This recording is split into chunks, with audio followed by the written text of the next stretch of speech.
نحمده ونصلي على رسوله الكريم أما بعد فأعوذ بالله من الشيطان الرجيم بسم الله الرحمن الرحيم اقرأ باسم ربك الذي خلق خلق الإنسان من علق اقرأ وربك الأكرم الذي علم بالقلم علم الإنسان ما لم يعلم وقال النبي صلى الله عليه وسلم انما بعثت معلما.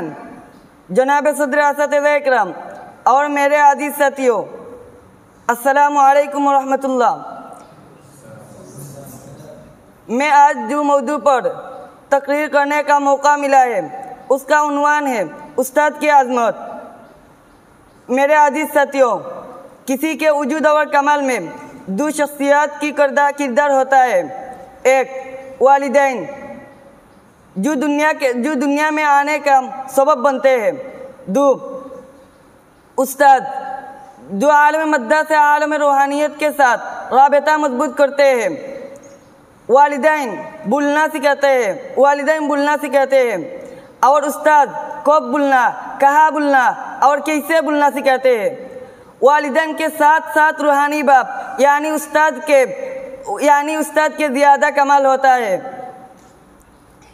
اس لیے ایک بلند قامت مفکر نے کسی مقام پر لکھا تھا، میں اپنے والد پر اپنے استاد کو مقدم رکھتا ہوں، کیونکہ والد نے تو صرف ہمیں جسم دیا اور استاد نے تو ہمیں نجات کا راستہ دکھلایا.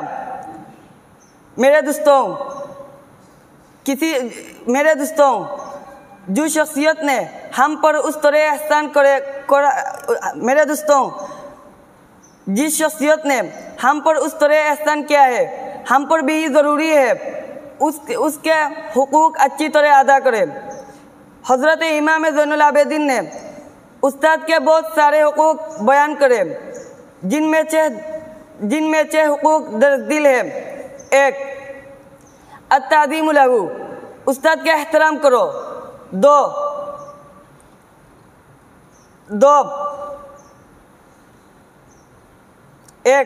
التعظیم لہ، استاد کا احترام کرو. دو ولا تحدث فی مجلسہ احدا، دوران کلاس میں استاد کے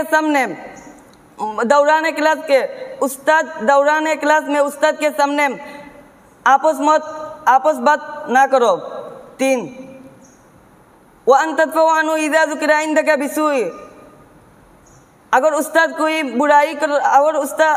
استاد برائی کر رہا ہو تو اپنے استاد کا دفاع کرو. 4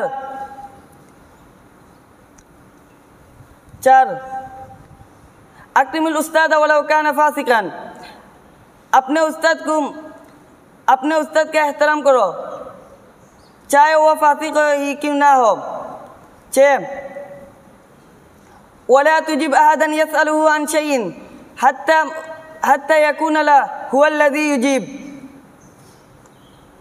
استاد کی موجودگی میں اگر کوئی شخص سوال کرے تو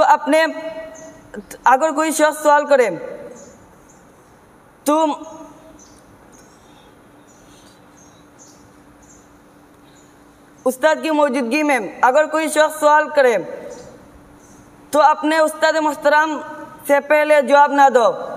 آخر میں اللہ پاک کے دعا رہے کہ اللہ پاک ہمیں اپنے اساتذہ